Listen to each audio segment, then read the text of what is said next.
Bismillahirrahmanirrahim. Assalamualaikum warahmatullahi wabarakatuh. Waalaikumsalam warahmatullahi wabarakatuh. Bismillah, alhamdulillah, wassalatu wassalamu ala rasulillah Sayyidina Muhammadin ibni Abdullah wa ala alihi wa ashabihi wa man tabi'ahu wa mawwalah. Ashhadu an la ilaha illallah wahdahu la syarika lah wa ashhadu anna sayyidana wa nabina Muhammadan abduhu wa rasuluh la nabiyya ba'dah. Allahumma salli ala Sayyidina Muhammad wa ala ali Sayyidina Muhammad.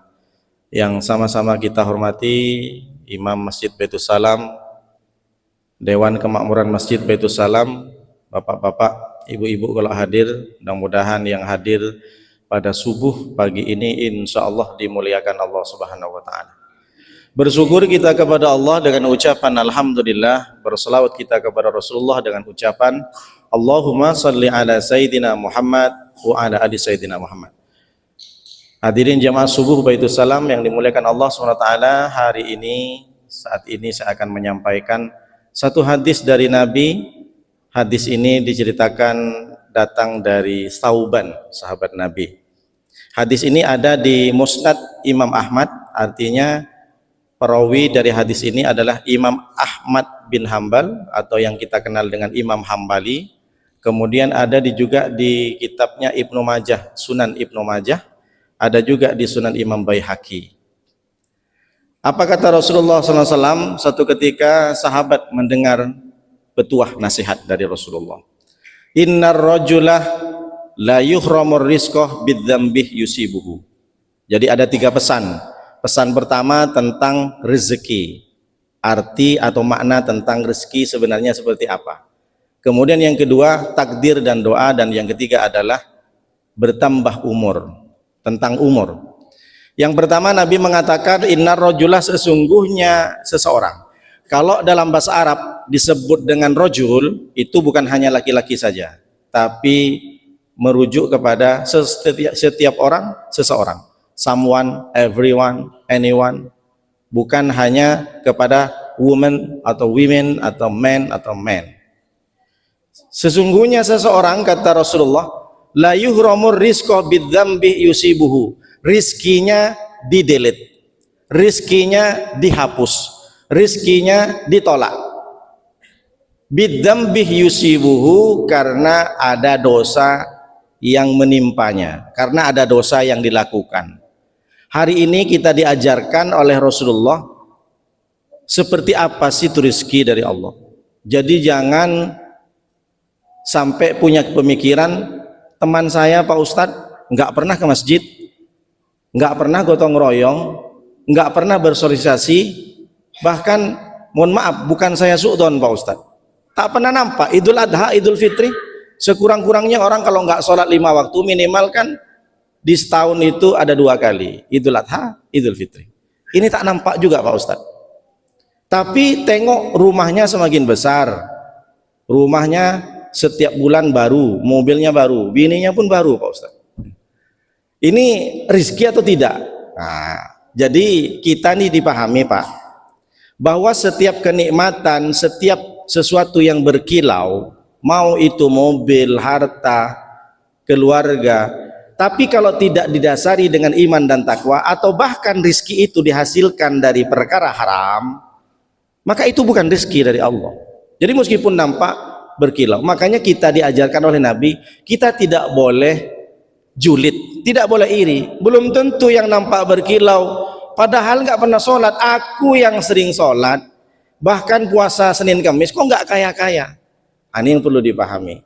Jadi tidak nampak semua yang berkilau itu rizki. Makanya Nabi mengatakan sesungguhnya rizki itu didelete, sesungguhnya rizki itu dihapus, ditolak sama Allah kepada seseorang kalau orang itu menghasilkan dari rizkinya dengan sesuatu yang haram. Maka dulu Pak, sebelum Nabi datang, orang-orang kafir Quraisy itu kalau mendefinisikan rizki itu ma ya'kuluhul mamluk min malikihi, sesuatu yang dimakan. Ada seorang budak, dia makan buah atau makan kurma, dikasih majikannya, itulah rizki. Jadi kalau ditanya rizki itu bagaimana Pak Ustadz? Kalau secara makna spesial, spesifik, rizki itu yang dimakan. Tapi secara umum datang Nabi dirubah definisi itu. Rizki itu bukan sekedar yang dimakan, tapi rizki itu mayunfa'uh bihi, yang bermanfaat kepada dirinya, kepada keluarganya, dan kepada seluruh orang. Jadi apa? Semua, bukan hanya sekedar makanan. Rumah, apakah rizki bagi kita? Apakah itu rizki dari Allah? Mobil, apakah rizki dari Allah? Motor, apakah itu termasuk rizki dari Allah? HP, apakah termasuk rizki dari Allah? Pasangan kita, istri kita, apakah rizki dari Allah? Begitu juga ibu-ibu, kalau ditanya apakah suami ibu rizki? Ada seorang ibu, seorang istri punya suami ganteng. Sudahlah ganteng, kekar. Lebih ganteng dari Ustadz Hairul. Kemudian badannya six-pack. Six-pack. Kalau Ustadz Hairul berapa pack? Kalau saya one pack. Jadi ada seorang istri punya suami ganteng, six-pack, muda, udah kalah sarukan. Tapi setiap hari istri itu mukanya penuh dengan biru, kadang hijau. Kenapa Ustadz Hairul? Lebam. Lebam itu hijau atau biru, Pak Ustadz Hairul? Kalau lebam itu dipukul, biru atau hijau yang benar warnanya? Kalau orang Madura kan tak kenal hijau, Pak. Orang Madura tak kenal hijau. Semua biru, Pak. Biru muda, biru langit, biru daun. Daun itu biru, Pak. Biru muda itu. Ada seorang suami kaya, tapi istrinya penuh tekanan. Maka keberadaan suami itu bukan rezeki. Meskipun dia kaya, ganteng. Begitu juga sebaliknya, bapak-bapak punya istri cantik, udah kalah selebgram, body seperti apa saudara? Nah, bukan saya yang bilang, Pak ya. Karena masuk ke sini. Tapi sebentar-sebentar bapak ketika kerja dia keluar tanpa pamit. Bawaannya marah terus, merepet terus. Maka meskipun istri bapak cantik, lebih cantik dari artis, kalau dia tertekan bapak di rumah, maka itu bukan rezeki dari Allah. Tertekan gimana Pak Ustadz? Makanya banyak kalau saya tengok suami-suami yang kurus, istrinya agak gede. Saya nggak bilang gemuk. Itu biasa rata-rata tertekan dia. Makanya banyak di jembatan Barelang tuh setelah ditengok suami-suami itu memang tertekan. Memang begitu laki-laki. Makanya ada ungkapan laki-laki tidak berkata-kata. Ada Ustadz Hairul. Laki-laki tidak berkata-kata. Gimana Pak Ustadz? Langsung gila. Dari kecil sudah sering dimarahin emak, tua sikit dimarahin sama guru ngaji, datang ke sekolah dimarahin sama guru sekolah, disuruh push up, disuruh jongkok, punya bini direpetin sama bini, dari jam 6 ketemu jam 6 lagi. Maka bawaannya ketika sampai ke kantor termenung ya, tatapan kosong. Jadi saya curiga Pak, kalau laki-laki ini kalau sudah sampai ke kantor tatapan kosong, dia berarti udah tertekan di rumahnya. Makanya ketika ditanya, bapak-bapak mau masuk surga? Oh sorry Pak Ustadz, sama istri. Mau masuk surga sama istri Pak Ustadz? Di dunia sudah menderita Pak Ustaz. Jadi makanya saya berpikir lama, kenapa ada istilah ungkapan laki-laki tidak berkata-kata. Makanya kalau seorang suami punya istri yang mungkin tidak menyenangkan di rumah, itu bukan rezeki dari Allah. Meskipun cantik, meskipun muda, selisih 13 tahun misalkan. Makanya kata Nabi, arbaun, ada 4 minas sa'adati, dari kebahagiaan. Artinya orang kalau pengen tahu kebahagiaan itu, kata Nabi, ada 4. Yang pertama, kata Nabi SAW, almar'atus solehah, istri yang solehah. Itu bagian dari kunci kebahagiaan seorang suami atau seorang kepala keluarga. Yang kedua, almaskanul wasi'uh, rumah yang luas. Maksudnya bukan rumah yang lebar, tapi rumahnya membuat hati kita tenang. Berapa banyak orang rumahnya besar, tinggi, tapi di dalamnya penuh dengan pertengkaran, perselisihan, tuduh menuduh suami dan istri. Anak pun bising, setiap pagi si mama bising, pokoknya lebih bising daripada son horek. Ibu tahu son horek? Setiap hari mau berangkat sekolah ribut Pak. Si mama marahin anak, si anak pun nangis, si bapak pun juga tak dibuatin kopi. Pokoknya ribut, padahal rumah besar, gaji setiap bulan 100 juta, tapi tidak ada ketenangan. Itu namanya disebut dengan almaskanul doyik, tempat rumah yang sempit, nampak besar tapi sempit. Jadi kebahagiaan itu ada 4. Yang pertama, almar'atus solehah, istri yang soleh, kata Rasulullah SAW. Yang kedua, almaskanul wasi'uh, rumah yang luas, yang memiliki ketenangan di dalam orang yang menempati di dalam rumahnya itu. Dan yang ketiga kata Rasulullah SAW, al-jarus solihu, punya tetangga yang baik. Dan yang keempat kata Rasulullah itu al-markabul hani'u, kendaraan yang menyenangkan. Kendaraan itu maksudnya bukan mobil. Kalau orang yang dimaksud kendaraan itu mobil, kuda, maka orang yang tak punya kendaraan tak masuk. Maksudnya kendaraan itu alat di dalam bekerja, media. Ketika kita mau bekerja, dia aman. Misalkan seseorang yang ahli IT, ahli elektronik, ahli desain, dia mengerjakan laptopnya tak mati-mati, laptopnya lancar. Itu namanya maksudnya kendaraan yang baik. Ketika bekerja bapak-bapak misalkan di pertukangan, maka martilnya, gerindanya, semuanya aman. Itu yang dimaksud dengan kebahagiaan. Kata Rasulullah bahwa setiap seseorang yang ingin mendapatkan kebahagiaan, tengok dulu ada 4. Pertama, istri yang solehah, yang kedua rumah yang luas, dan yang ketiga tetangga yang baik, dan yang keempat kendaraan, alat dalam bekerja yang menyenangkan, yang bisa dimanfaatkan untuk memenuhi kebutuhan. Jadi maksudnya gimana? Termasuk juga tetangga. Tetangga itu Pak juga adalah bagian dari rezeki. Kalau sempat Bapak punya tetangga, naudzubillah, yang lagi viral, kebawa-bawa kan orang Madura, Sahara rental. Tahu Ustadz Herul? Pak Yai Mim. Ini gara-gara ini Pak, saya setiap ceramah udah nggak bilang lagi saya dari Madura, Pak. Karena kena semua, madas. Madura asli semua kita boikot warung Madura katanya. Bapak nengok nggak di media sosial yang lagi viral? Oh, yang tak punya TikTok tak tahu. Ini kan kemana-mana sampai berita nasional. Ini hanya gara-gara sepele, memarkirkan mobilnya di depan tetangga. Artinya diparkirkan di lahan tetangga. Jadi kalau bapak ini meskipun kaya, meskipun istrinya cantik, meskipun juga duit banyak, rumah besar, mobil besar, tapi kalau punya tetangga yang usil, itu tidak akan pernah bahagia, Pak.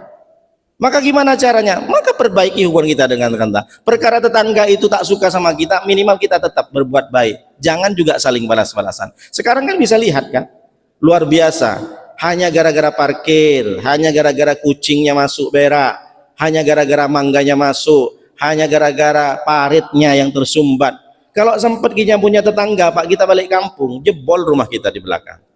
Tapi kebahagiaan itu bukan hanya sekedar uang, bukan hanya sekedar rumah, bukan hanya sekedar mobil yang mewah, tapi punya tetangga yang baik, yang soleh-solehah, itu juga bagian dari rezeki. Maka kalau ditanya, rezeki itu bagaimana Pak Ustadz? Rezeki yang bermanfaat, rumah Bapak, rumah kita, apakah rezeki? Kalau rumah itu bermanfaat, menerima tamu dengan baik, didatangkan oleh orang-orang soleh, dijadikan tempat majlis taklim, maka rumah kita itu adalah rezeki dari Allah. Ada orang buat rumah memang sengaja nggak mau terima tamu, dibikinlah pagarnya setinggi mata memandang, rumahnya dibikin pagar Pak sampai 7 meter, setelah itu dikasih plat, nggak ada lubang sama sekali Pak. Kalau orang bertamu Pak RT mau ngasih undangan harus nengok dulu ini, memang sengaja bikin rumah tidak mau didatangin tetangga. Setelah itu dipasangkanlah anjing helder di situ. Gimana orang mau bertamu? Lewat aja Kak takut, jangan lewat situ. Kenapa? Ada anjing helder. Anjing helder itu yang besar tuh Pak, yang pakai kalung besi itu. Gugu orang takut. Tapi kalau orang Islam enggak lah.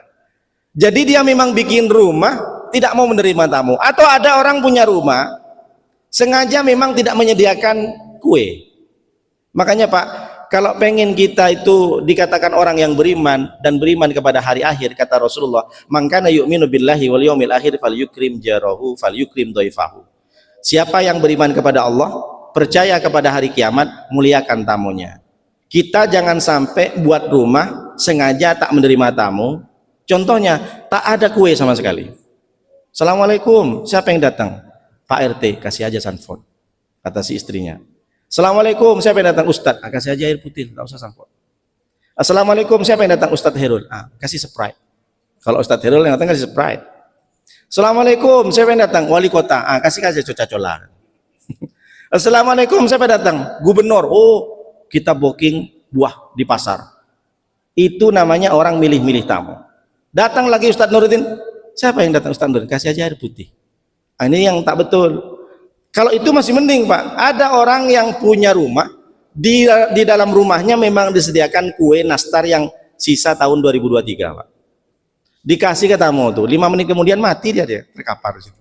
Gimana nggak mati makan nastar yang sudah sisa 2023? Maka hari ini Bapak, kalau pengen rumahnya dianggap dan dicatat oleh Allah sebagai rizki, buatlah rumah senyaman mungkin, tempat ruang tamunya yang enak, ada kasurnya yang selalu dilap.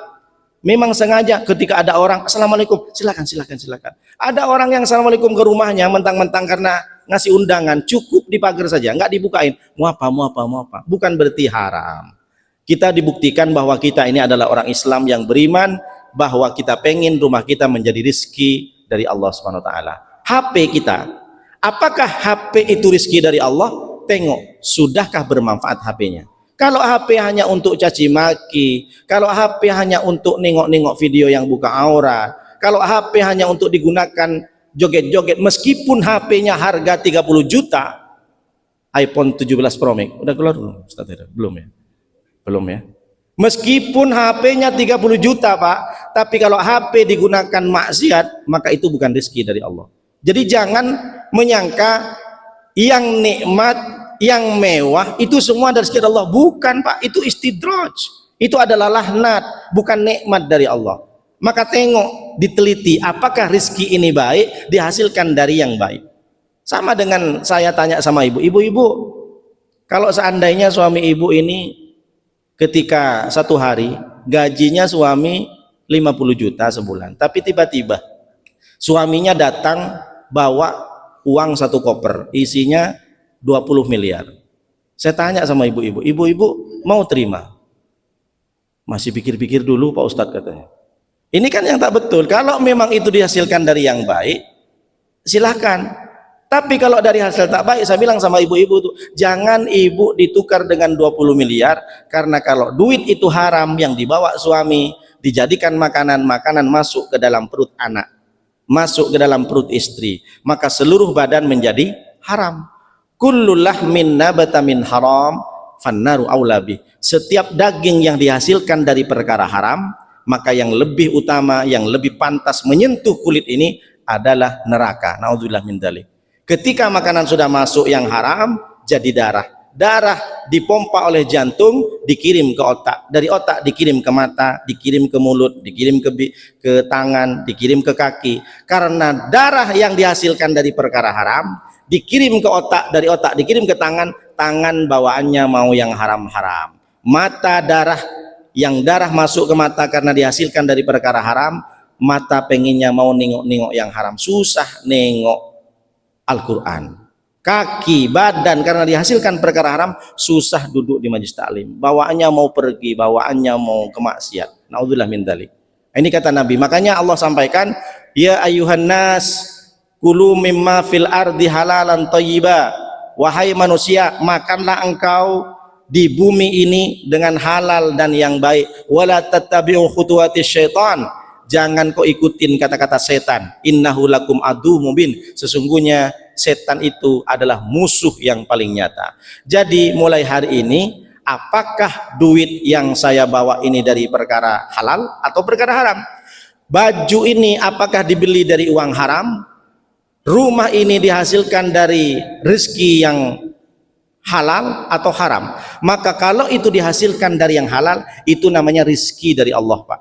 Jadi kita ini dari ini dipahami bahwa tidak setiap sesuatu yang nampak mewah itu bagian dari rezeki Allah. Kalau dihasilkan dari sesuatu yang haram, maka itu namanya bukan rezeki, tapi justru laknat dari Allah. Karena kita bedakan Pak, duit haram dengan duit halal nggak bisa bedakan. Ada tiba-tiba Bapak nengok, kalau duit haram tuh Pak Ustadz, gambar Soekarno-nya pecinya miring, atau Soekarno-nya nunduk Pak Ustadz. Mana Soekarno tetap begini kan fotonya. Foto Soekarno gimana? Pakai peci. Apakah Pak Ustadz kalau yang halal tuh Pak Ustadz duit 100 tuh Soekarno pakai peci putih? Mana bisa kayak gitu? Nggak ada bedanya Pak. Bapak tak bisa bedakan mana duit haram, mana duit halal. Makanya ini penting disampaikan bahwa setiap sesuatu yang kita dapatkan apakah sudah dihasilkan dari yang baik, yang halal. Allah sampaikan juga dalam Al-Quran, walau ahna ahlal qura amanu wattaqau la fatahna alaihim barakatim minas sama. Seandainya satu komplek, satu kampung, satu daerah mereka beriman dan bertakwa, maka aku turunkan keberkahan-keberkahan dari langit dan dari bumi. Maksudnya bagaimana? Rizki Allah akan berikan kepada satu kaum, di mana kalau kaum itu didasari banyak yang beriman dan takwa. Maksudnya rizki itu dari Allah didasari dengan landasan iman dan takwa. Kalau ada orang dapat rizki tidak didasari dengan iman dan takwa, itu bukan rizki. Makanya kita yang minta Pak ketika doa, Allahumma inna nas'aluka salamatan fid din wa afiatan fil jasad wa ziyadatan fil ilmi wa barakatam fil rizki. Yang kita minta bukan banyak Pak, yang kita minta itu berkah rizkinya. Maka rizki yang kita dapatkan sudah berkah tidak? Berkah tidaknya bermanfaat. Punya motor dibawa ke pengajian, punya mobil dikhususkan untuk menolong orang yang sedang mungkin lagi hamil, lagi sakit. Mobil saya ini pernah nolong tetangga yang sedang mau melahirkan malam-malam. Alhamdulillah, mobil itu rezeki meskipun mobilnya carry. Ada mobil Pajero, ada mobil Alphard, tapi digunakan untuk sabu-sabu, ngangkut wanita-wanita yang tak benar. Dipakai mobil untuk sesuatu yang tidak ada manfaatnya dalam agama. Maka mobil itu meskipun mewah bukan rezeki dari Allah. Makanya mulai hari ini kita dipahami oleh Rasulullah, tidak semua yang kita dapatkan adalah rezeki dari Allah. Jadi gimana Pak Ustadz? Makanya kita tidak boleh julid lagi. Kenapa orang itu tak sholat dia kaya? Kenapa orang itu tak pernah ke masjid kok dia semakin lancar bisnisnya? Ini yang perlu dipahami. Tidak semua yang didapatkan itu rezeki. Mungkin saja itu adalah laknat, istidraj. Saumli lahum inna kaidi matin. Aku ulur mereka karena mereka sudah menipuku. Mereka menipu katanya Islam tapi tidak sholat. Mereka menipuku katanya dia banyak harta tapi dia tak pernah bersedekah. Maka aku juga tipu. Ku bikin rumahnya mewah, ku bikin perutnya kenyang, ku bikin hidupnya senang, ku bikin mobilnya mengkilat, ku bikin istrinya cantik, ku bikin anaknya cerdas semua. Padahal itu adalah tipuan bagiku. Maka jangan heran Pak, kenapa ya Pak Ustadz saya selalu berdoa untuk anak saya kok nggak hafal-hafal Quran, sementara anaknya kawan itu, padahal kawan itu tak pernah ke masjid, tapi kok anaknya sukses, cerdas. Boleh jadi kesuksesan anak itu adalah istidraj, adalah laknat. Di Allah kasih mereka kesenangan di dunia, tapi di akhirat haba'am mansura. Di akhirat dia seperti debu yang bertebangan. Jadi mulai sekarang Pak, kita tidak perlu julid kepada orang, kita tidak perlu iri, tapi juga kita tidak boleh su'don. Jangan gara-gara ini datang ke tetangga, nengok tetangga yang tak sholat, ini kayaknya bukan rezeki dari Allah. Tak betul kamu punya istri yang cantik bukan rezeki, tak boleh. Kita mengaji itu, kita membaca Al-Quran untuk memperbaiki diri sendiri, bukan menilai orang lain.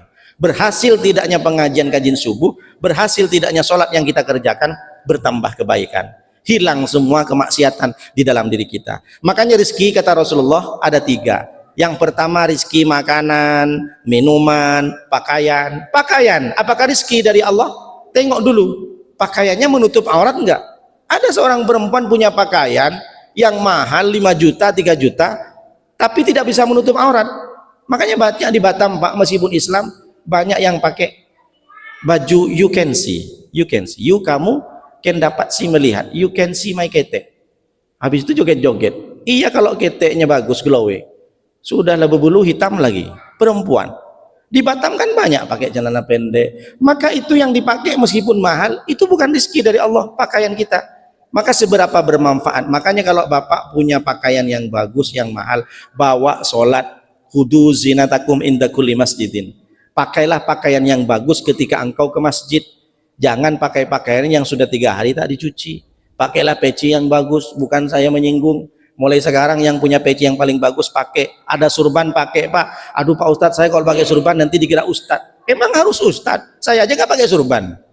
Pakai jubah, pakai surban, bukan berarti harus malu Pak Ustadz, takut dikira Ustadz. Itu kan sunnah Rasul. Katanya cinta sama Nabi. Seberapa banyak kita meniru Nabi. Jadi bapak-bapak kalau punya jubah pakai. Kalau perlu pakai pakaian yang mahal. Jangan yang ke masjid yang dipakai baju yang sudah 3 tahun, sudah agak sobek-sobek, yang penting nutup aurat Pak Ustadz. Allah itu tidak melihat pakaian kita. Bukan seperti itu. Kita menghadap kepada zat yang telah memberikan rizki kepada kita. Tapi kalau bertemu sama bos, dipakai dasi harga 2 juta, dipakai sepatu disemir seminggu, dipakai jas, rambut pun kelimis, pakai tanco. Ada dulu minyak tanco. Masih ada kan minyak tanco? Iya, minyak tanco bris. Ada bris kan? Berarti kalau tahu minyak tanco, minyak rambut sama bris ini berarti tua gitu loh, Pak. Kalau sekarang beda, Pak ya. Apa sekarang, Pak? Minyak rambutnya dipakai, Pak, kalau ketemu sama manusia. Tapi naudzubillah ketika ketemu sama Allah, sudahlah tak mandi, habis main futsal, sudahlah pakaian bajunya pun baju yang bergambar calak, calaknya pun gagal pula. Allahu Akbar katanya, nengok dia belakang, ini calak yang gagal itu. Iyalah, kebanyakan janji palsu. Yang di belakang tak husuk, Pak, nengok ditulis pula di belakangnya, coblos kumisnya katanya. Aku kalau ketemu sambil sholat, kalau ketemu ku sepak kepalanya. Makanya pakai pakaian yang polos, yang tidak ada bacaannya, untuk ini takut mengganggu. Maka mulai hari ini Bapak, biar bajunya, sarungnya, jubahnya menjadi rezeki, pakai untuk kegiatan keagamaan. Jangan hanya baju mewah, celana mewah, sepatu mahal hanya digunakan untuk bertemu manusia. Tapi bertemu sama Allah, pakailah yang paling bagus. Beli peci aja saya banyak, sampai ada 30 peci, macam-macam. Nah, tengoklah di video kan macam-macam tuh pecinya. Kata-kata hari ini Pak Ustadz. Bapak Ibu yang dimuliakan oleh Allah Subhanahu wa taala. Yang kedua, banyak orang, Pak, ketika makanan dihidangkan makanan banyak, ternyata tidak menjadi rezeki. Kenapa? Takut. Nengok udang, Pak Haji tolong makan udang sama sotong, kolesterol Pak Ustadz. Ada kambing, tensi Pak Ustadz. Ada kacang, asam urat. Pak, silakan minum teh tarik, kencing manis, diabetes meletus. Maka meskipun dia sehat, makanan yang dihidangkan ternyata bukan rezeki. Tak usah takut sama makanan, karena di makanan tuh kan nggak nampak penyakit. Yang nampak penyakit itu kalau kita periksa ke dokter. Jadi gimana? Yang penting dijaga pola makan. Perut kalau sudah jadi one pack agak besar kayak saya, kalau statilur kan lebih kecil dari saya. Kalau sudah mulai besar, ditata. Rasulullah itu, Pak, makannya sikit. Kalau kita, Pak, sikit-sikit makan, sikit-sikit makan. Bahkan di pengajian pun makan. Sambil dengerin ustadz, ibu-ibu, saya dalam hati, memang kalau manusia zaman sekarang sikit-sikit makan, memang makannya sikit, tapi di mana makan. Rasulullah itu makannya sikit, mau kenyang berhenti.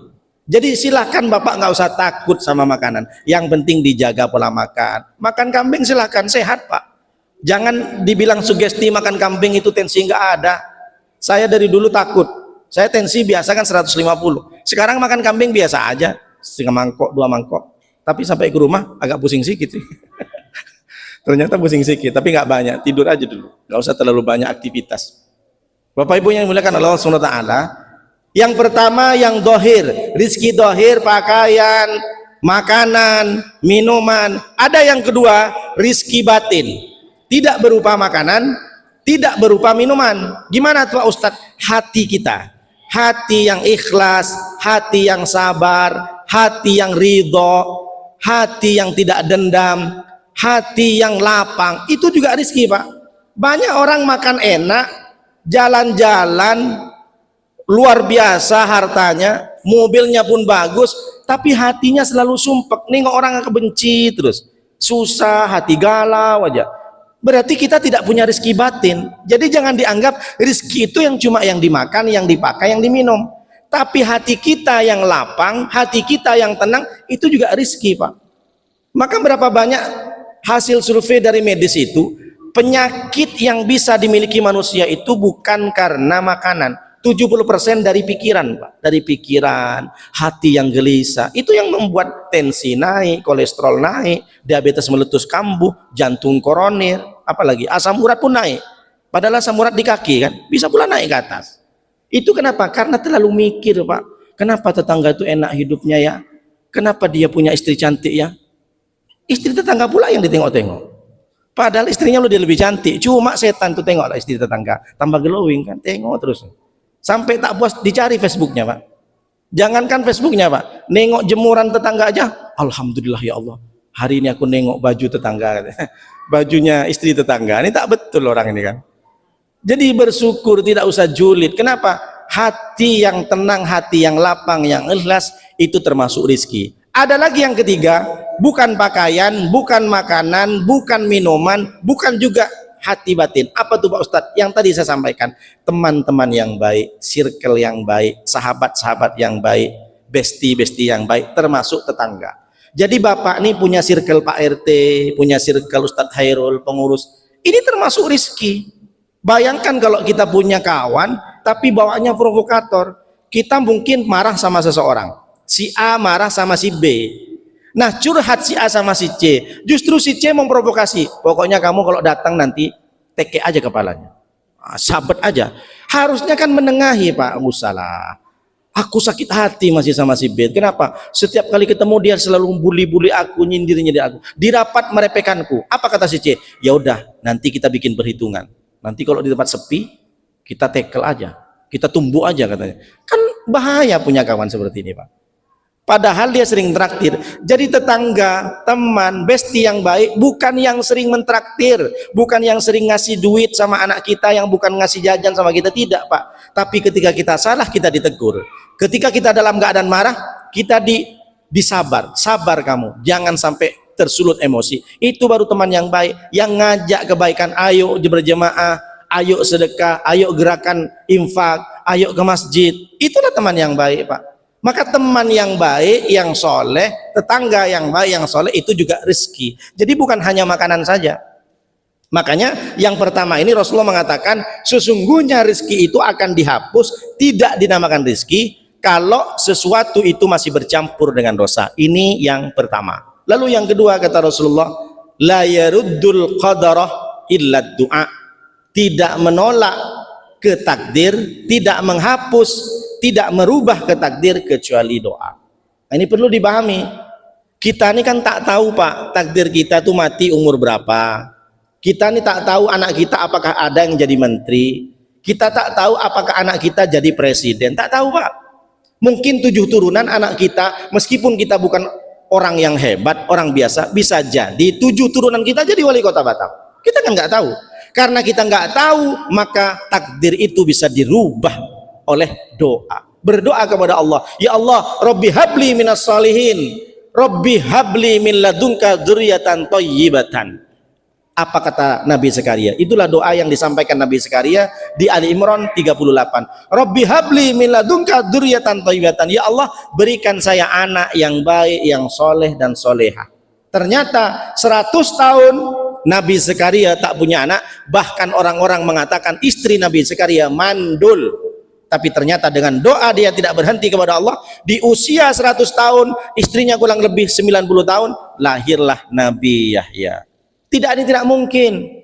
Meskipun ada hadis mengatakan innallaha katabal maqadir, sesungguhnya Allah itu sudah menuliskan, menetapkan takdir. Khamsina alfasanatin, 50.000 tahun qabla ayyahluqas samawati wal ard, sebelum bumi dan langit diciptakan. Kita nih Pak, sebelum langit dan bumi diciptakan, 50.000 tahun sebelum ada bumi, kita sudah ditetapkan takdirnya. Mati tahun berapa, usia berapa, mati dalam keadaan apa, anaknya berapa, punya anak atau tidak, istrinya berapa, sudah ditakdirkan Pak.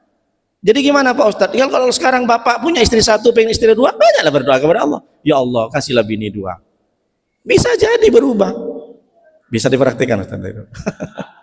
Jadi misalkan Pak Ustadz, saya ini sebenarnya pengen bini 2, bisa nggak dirubah itu takdir? Bisa, asalkan doa. Tapi tujuannya apa dulu Pak? Punya istri 2, sebelah gitu kan.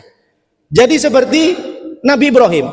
Nabi Ibrahim itu Pak nggak punya anak sampai usia 98, 99. Tapi dengan doa Nabi Ibrahim yang disampaikan, Rabbi habli minas salihin, ya Allah, berikanlah kepadaku anak yang soleh. Lahirlah yang pertama Nabi Ismail. 13 tahun dari Nabi Ismail, lahirlah Ishak. Tidak mungkin. Meskipun Allah sudah menetapkan takdir Pak, di Lauh Mahfud kita sudah dicatat, Nuruddin, nanti kekayaannya berapa, duitnya berapa, rumahnya berapa, mobilnya seperti apa, sudah ditakdirkan. Tinggalnya di mana, matinya dengan cara apa, sudah ditakdirkan oleh Allah.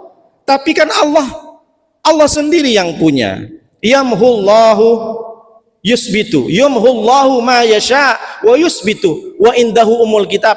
Allah itu menghapus takdir nasib seseorang sesuai dengan kesukaan Allah, sesuai dengan yang Allah kehendaki. Wa yusbitu, dan Allah tetapkan. Wa indahu ummul kitab, dan Allah itulah yang memiliki kitab tulisan Lauh Mahfud. Sama dengan bapak punya rumah.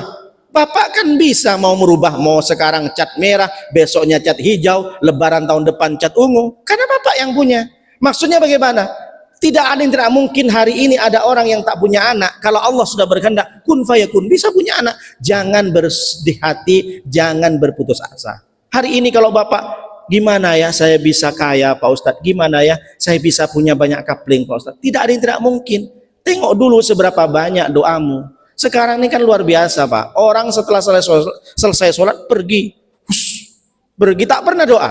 Lalu bagaimana? Katanya minta kaya, pengen haji, pengen umroh, pengen punya anak yang soleh. Seberapa banyak kau tahajud berdoa kepada Allah, ya Allah berikanlah anak yang soleh. Ketika anaknya dapat juara senang. Tapi ketika anaknya sudah tak dapat apa-apa, tak bisa hafal Quran, tak baca Quran, menyalahkan Allah. Allah ini tak adil, padahal saya sering bersedekah. Tengok dulu doamu seberapa banyak. Coba cek, pulang ke rumah, pernahkah saya mendoakan anak saya? Dan berapa kali saya mendoakan anak saya? Jadi kalau kita pengen kaya, terus minta kaya sama Allah sudah berapa kali? Jangankan minta kaya, doa selesai sholat aja jarang. Gimana mau minta kaya? Kenapa bro? Kenapa kamu enggak doa selesai sholat? Allah Pak Ustadz, 2 tahun yang lalu saya minta mobil sampai sekarang Allah tak ngasih katanya. Ngapain lagi doa Pak Ustadz? Ini kan yang sombong nih namanya. Sombong itu kan bitrul haq wa gamdun nas. Sombong itu adalah menolak kebenaran, kemudian meremehkan manusia. Berarti menolak kebenaran. Tidak ada yang tidak mungkin dalam doa itu. Kalau kita berdoa akan berubah takdir itu. Hari ini bapak yang mungkin tak punya anak, tidak ada yang tidak mungkin. Allah tinggal sampaikan innama amruhu idza arada syai'an ayaqula lahu kun fayakun. Karena Allah yang memiliki. Meskipun Allah tetapkan Nuruddin punya anak 2 laki-laki misalkan hari ini, tapi saya tetap berdoa di depan Ka'bah ketika umroh, ya Allah berikan saya anak cewek. Allah yang punya kuasa, Allah yang punya takdir. Tidak mungkin, tidak ada yang tidak mungkin. Allah rubah, hapus. Oh ini Nuruddin karena banyak doanya, ku bikin berubahlah. Ya ku kasih anak. Tidak ada yang tidak mungkin.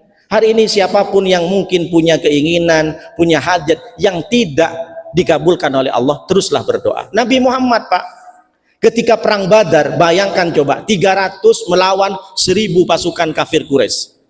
Secara kasat mata, secara strategi peperangan kalah Nabi Muhammad Pak. Itu Allah sematkan dalam Al-Quran, Ali Imran 123, 124, 125, 126. Walaqad nasarakumullahu bibadrin wa antum adillah. Sesungguhnya aku tolong kalian semua di perang Badar. Bahkan nama perang Badar pun disepil sama Allah. Wa antum adillah. Dan pada saat itu kamu sedang lemah. Kamu tidak punya daya, tidak punya kekuatan. Tapi apa yang terjadi Pak? Nabi Muhammad dari mulai tengah malam sampai subuh berdoa kepada Allah. Diangkat tangannya oleh Nabi Muhammad. Ya Allah, berikan aku pertolongan. Seorang Nabi Muhammad Pak, pengen pertolongan Allah dari jam 12 sampai subuh Pak. Sampai fajar terbit, sampai surbannya jatuh. Diambil oleh Abu Bakar. Apa kata Abu Bakar? Hasbuka ya Rasulullah. Enough ya Rasulullah. Enough. Cukup ya Rasulullah, kamu sudah capek, jangan berdoa lagi. Tidak Abu Bakar, sebelum Allah mengabulkan doaku, aku terus berdoa. Bayangkan Pak, manusia yang sempurna dijamin masuk surga masih berdoa. Terus kita, berapa banyak doa kita Pak? Jangan minta surga Firdaus, tapi doanya seminggu sekali, itu pun amin. Adapun juga doa, kadang doa tangannya ke bawah. Kalau kita doa tak ngangkat, bukan tak boleh. Ada orang berdoa Pak, sudahlah dia tak baca, cuma tinggal amin, tangannya ke bawah, dia taruh di paha. Kalau ada orang berdoa kepada Allah, tangannya ditaruh di paha, berarti kan seakan-akan dikasih, tak apa-apa ya Allah, tak dikasih pun tak apa-apa, kan begitu. Maka doa itu yang benar, menghadap ke kiblat, angkat tangannya. Ya muddu ilaihi sama, ya muddu ilaihi, ya muddu yadaihi ilas sama. Rasulullah itu ketika berdoa sampai nampak ketiaknya, karena Rasulullah pakaiannya kan baju koko, jadi tangannya tuh tangan koko sampai panjang, sampai lebar, sehingga nampak ketiak Rasulullah yang putih. Ketiak Rasulullah, bukan ketiak kita. Kalau ketiak kita hitam gara-gara Rexona. Jadi Rasulullah tuh sampai ngangkat tangan nampak keteknya. Bayangkan coba. Terus kita doa seperti apa? Kadang doa amin, amin. Padahal doa itu penting kalau doa bersama-sama di tempat yasinan, tempat tahlil. Kenapa? Karena doa bisa merubah takdir. Begitu juga Nabi Adam ketika diterima tobatnya, Rabbana dzalamna anfusana wa illam taghfir lana wa tarhamna lanakunanna minal khasirin. Nabi Adam saja berdoa barulah diterima tobatnya oleh Allah SWT. Jadi kata Rasulullah dalam hadis qudsinya, Allah sampaikan kalau ada orang hari ini dia minta sama Allah tak dikasih, tapi dia tetap sabar, dia tetap ridho kepada Allah. Minta anak tak dikasih anak, minta kekayaan, minta rumah tetap tak dikasih rumah, tapi dia tetap ridho kepada Allah, itulah pahala yang paling besar. Jadi sesungguhnya bapak-bapak hari ini kalau minta sama Allah tak dikasih sama Allah, berarti Allah akan berikan pahala yang paling besar. Dengan catatan bapak sabar. Apa itu? Pahala ridho, pahala yang lebih besar daripada fisabilillah, pahala yang lebih besar daripada perang fisabilillah, pahala yang lebih besar daripada khatam Quran berkali-kali, pahala yang lebih besar daripada puasa setiap hari. Apa dia pahala? Ridho kepada Allah. Makanya Allah itu sampaikan dalam hadits qudsi, inni anallah, sesungguhnya aku ini adalah Allah, la ilaha illa ana, tidak ada Tuhan selain aku. Apa kata Allah dilanjutkan kalimatnya di hadits qudsi? Malam yasbir, siapa yang tidak sabar an balai, dari ujianku, dari musibah yang kuberikan, walam, apa kata Rasulullah disampaikan kalimatnya, walam yashkur nakmai, dan tidak bersyukur dengan nikmatku, walam yardah biqadai, dan juga tidak ridho dengan keputusan takdirku, kata Allah, maka falyattahid robban siwaya, silahkan kau cari Tuhan selain aku.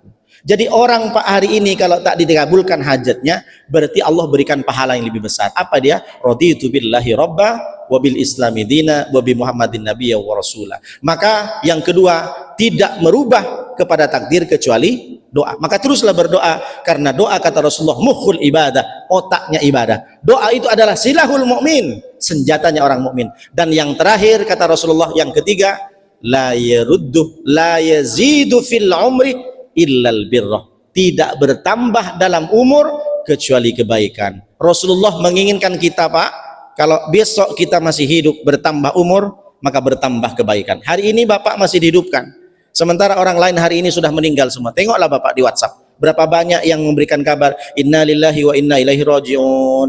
Tengok kawan kita, satu kantor sama kita, ponakan kita, orang tua kita, bahkan tetangga di samping kita meninggal. Tapi orang kadang nggak sadar Pak, kalau kita sudah banyak kawan-kawan kita yang sudah meninggal di WhatsApp itu, berarti sebentar lagi kita Pak. Tapi kadang orang tak sadar, masih lama saya Pak Ustadz, masih lama saya, masih sehat Pak Ustadz, futsal masih kenceng Pak Ustadz, jalan-jalan kemana-mana masih bisa saya Pak Ustadz. Berarti saya masih lama mati? Tidak. Mati tidak nunggu sakit, mati tidak nunggu tua. Bayi aja yang tak punya kolesterol, ada bayi mati. Kenapa bayi mati? Kena kolesterol Pak Ustadz? Nggak ada Pak. Bayi umur 3 tahun mati, kenapa? Itu Pak Ustadz diabetes meletus, mana ada kayak gitu. Mati bayi Pak, kenapa? Jantung koroner Pak Ustadz, mana bisa jantung koroner bayi itu. Jadi mati tak nunggu ngatil. Artinya apa? Kata Rasulullah, la yazidu fil umri ilal birrah, tidak bertambah dalam umurmu kecuali kebaikan. Jadi kalau kita masih dihidupkan oleh Allah, masih sehat hari ini, besok masih hidup, wajib bertambah kebaikannya. Jangan enteng, kita dikasih bonus sama Allah, apalagi yang sudah lewat dari 60, 70, 80. Jangan biasa-biasa saja Pak, berarti itu sudah bonus. Bertambah umur harus bertambah kebaikan. Kalau ternyata kita besok meninggal, berhenti dari dosa, berhenti dari maksiat. Prinsip orang beriman itu cuma dua, waj'alil hayata ziyadatan li fi kulli khair waj'alil mauta rahatan li min kulli syarr. Kalau bertambah umurnya, maka bertambah kebaikan. Kalau kita berhenti, mati, tidak bertambah umur, berarti Allah menginginkan kita berhenti dari dosa, dari maksiat.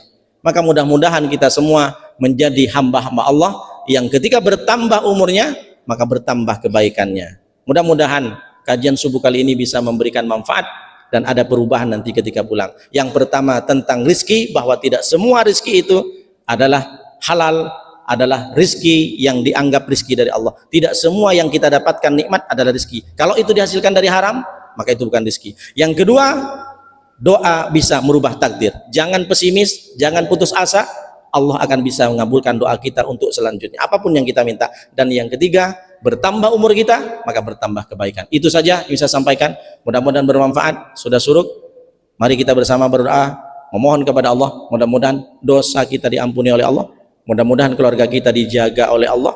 dijaga dari orang jahat, dijaga dari fitnah. Yang hari ini sedang sakit, Allah sembuhkan. Yang hari ini sedang gundah gulana, gelisah, yang banyak hutang, terlilit masalah, Allah berikan solusi yang tidak terbatas kepada kita semua. Mudah-mudahan anak kita menjadi anak soleh dan soleh. Bismillahirrahmanirrahim. Alhamdulillahirabbil alamin. Wassalatu wassalamu ala asrofil anbiya wal mursalin wa ala alihi washabihi ajmain hamdan syakirin hamdan na'imin hamdan yuafi ni'amaka fi mazida. Ya Rabbana lakal hamdu kama yanbaghi li jalalika wa 'azimi sultanik. Allahumma shalli ala sayyidina Muhammad wa ala ali sayyidina Muhammad. Allahumma inna nas'aluka ilman nafi'a wa rizqan thayyiban wa amalan mutaqabbala. Rabbana atina fid dunya hasanah wa fil akhirati hasanah wa qina adzabannar. Rabbana taqabbal minna innaka antas samiul alim wa tub 'alaina innaka antat tawwabur rahim. Subhanaka rabbika rabbil izzati amma yasifun wa salamun alal mursalin walhamdulillahi rabbil alamin. Demikian Bapak-bapak, mohon maaf kalau ada salah. Terima kasih. Assalamualaikum warahmatullahi wabarakatuh.